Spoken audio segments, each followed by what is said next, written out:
Magandang araw.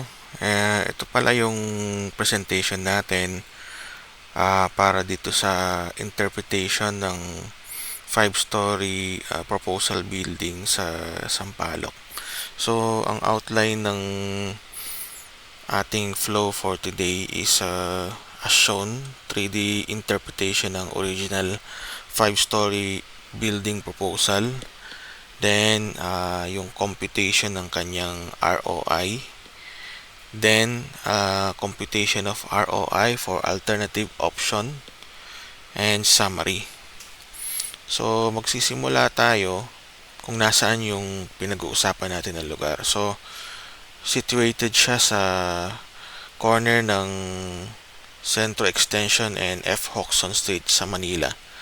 So, meron siyang laki na 150 square meter for its lot size. Then, meron siyang nagawa ng proposal by an architect, and yun yung i-interpret natin today para mas maintindihan natin yung ano ba yung pinopose ng architect dun sa kanyang disenyo. So, overview, ito yung itsura nung building na pinopose ng architect. Then, ipa-flash ko yung plans niya from ground floor to fifth floor. So, on the ground floor, ito yung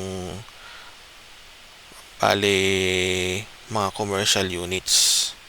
So, as you can see, may 15 meters to 15 meters by 10 meters yung lot size niya. So, multiply mo yun, magiging 150 square meters yung kabuuan ng lot area.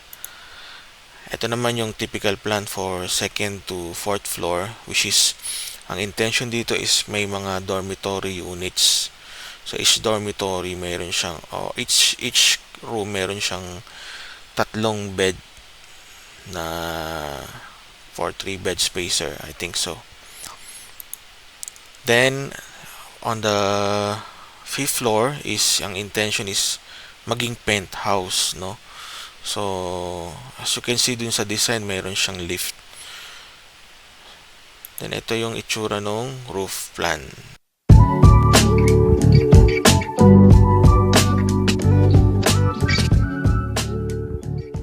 Okay. So, babalikan natin yung interpretation. Gagaya nga na sinabi natin, this is interpretation ng plano. So, kasi pag ganito, hindi mo maintindihan masyado. So, ano ba itsura niyan? So, ginawa ko siya ng 3D representation. So, may ginamit ako na software. Ito yun. So, kung makikita natin, so, Centro Extension, corner, F. Hoxton Street.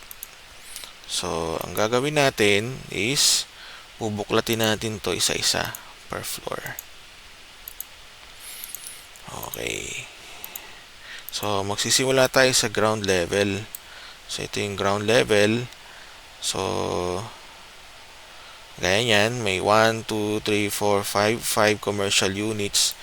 Ito yan, 5 commercial units. So, 1, 2, 3, 4, 5. Then, meron siyang sariling toilet bawat isa. Then, yung access papunta dun sa second floor is dito siya manggagaling sa gilid. So, kung mapapansin natin, meron siyang iniwan na 1 meter na allowance at hindi siya nakasagad doon sa mismong daanan, which is magandang intention yon, kasi hindi nga maganda na sinasagad sa property line yung ground level. Dapat talaga merong lakaran. So, yan. Then, dito yung dito nakaposition yung lift, and dito nakaposition yung hagdanan. So, kunin natin yung hagdanan. So, ganyan siya. So, yung tao, pag pumasok dito, dito siya aakyat, papunta sa second floor. So, yung second floor, yun na yung mga dorm. Okay. Ano itsura nun? Ito naman yan. So, pag akyat mo ng second floor, dito ka lalabas. So, ito yung plano ng second floor. Pag akyat dito, okay, Balikan natin yung first floor. Yung first floor, pagpasok dito, aakyat ang tao dito, papunta sa second floor. Then yung sa second floor, galing sa baba, lalabas dito. So, dito yung hallway, papunta dito sa unit 1, 2, 3. Then, ito yung unit 4, unit 5. Okay? Tapos, dito sa dulo nito, meron siyang open space na merong ventilation or natural ventilation. So, I think ang intention nito is parang for yung mga nag-i-smoke dito pupunta. So, ang itsura niya is ganito. Ayan. So, kung makikita nyo, ayan yan. So, pag akyat ng tao dito, lalabas dito. So, ayan siya, oh. Ito is electrical room. Unit 1, 2, 3, 4, 5. Mekanika niya siyang toilet bawat isa.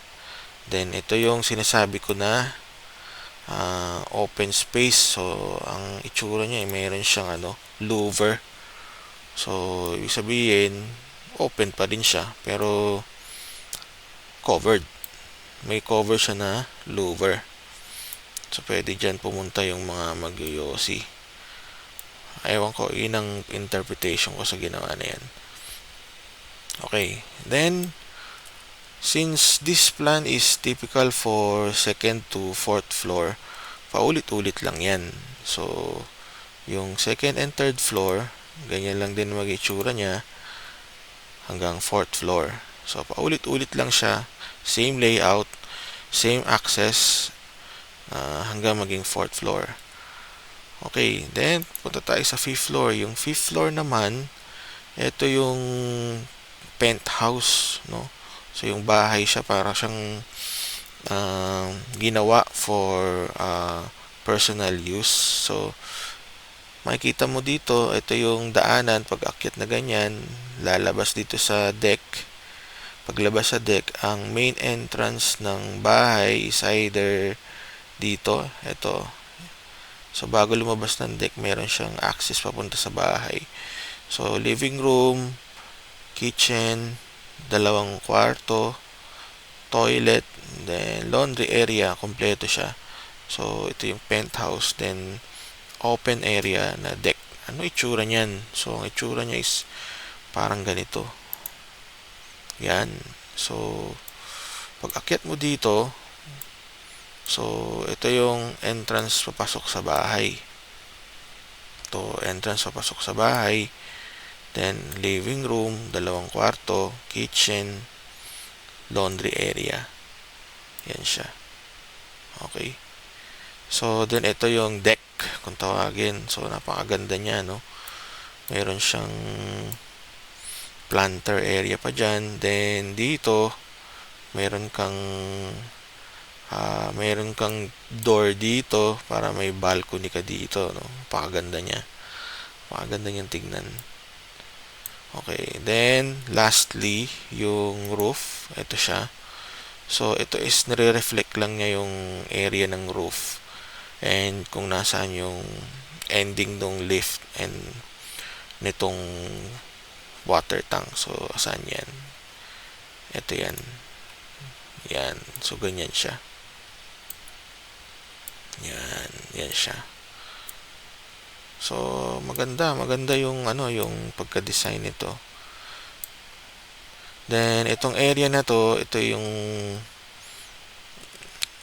all the way siya eh. Open lang siya. So, yun hanggang baba yan. Hindi ko alam kung anong tawag dyan. So, yun yung 3D representation ng ating building na ininterpret based dun sa design ng architect. Yes, so dito nagtatapos yung unang part ng ating presentation.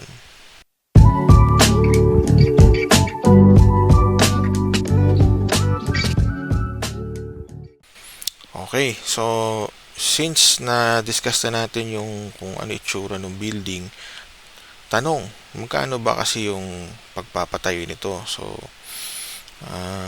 meron tayong mga method to estimate kung paano malalaman yung budget na kakailanganin for this type of construction. So, nag-research tayo and meron tayong mga nakuhang valid references pwede natin gamitin to estimate yung magiging presyo para ipatayo ito. And eventually, para makuha natin yung projected income niya per month and to compute yung return of investment. So, una muna is aalamin natin kung magkano ba ipatayo yan. Okay. So, ito yung reference na nakuha natin which is estimated price per square meter. Kasi, pwede natin siyang gawing detalyado pero for like feasibility study, so, pwede natin gamitin ito. So, meron tayong low, medium, and high end. So, dito lang tayo sa low and medium.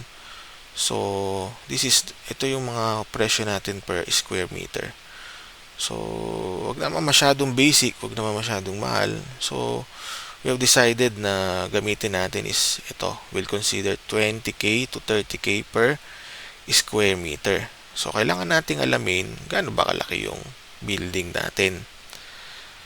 So, since nabanggit dito na is 15 by 10 meters siya, 15 meters by 10, so 15 times 10, 150 square meters yung land area niya. So,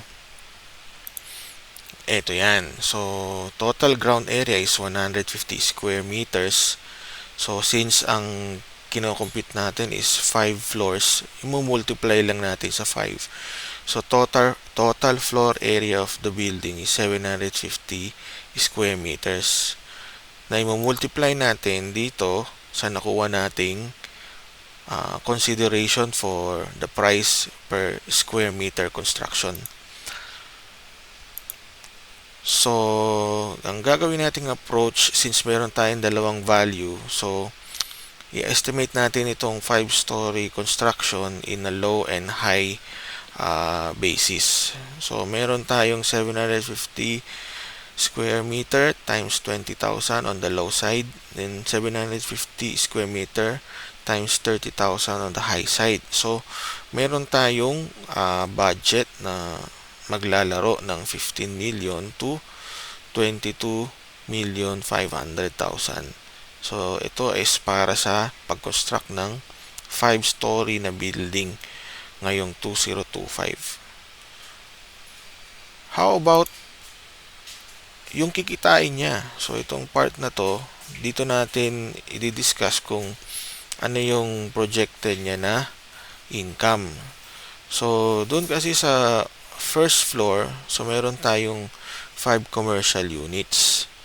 So, hindi ko alam kung magkano ang actual natin na monthly rental, pero we can set for study purpose or for feasibility study purpose on the low side 15,000 monthly ang upa. Ito is commercial unit.